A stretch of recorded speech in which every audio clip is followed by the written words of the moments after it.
दिव्यकायनाथा हृदय निरांजनी शुद्ध प्रेम कृती भावांच्यावाती भजनानंदे प्रकाश देऊनी उजळल्या ज्योती आरती ओवाळू श्री सद्गुरु स्वामी समर्था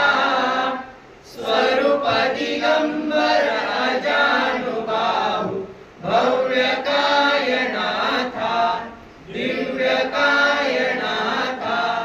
सर्व स्वार्पण नैवेद्याशी हे विलेची पुढती सन्मती सद्गती सद्गती सद्गती प्रसाद द्या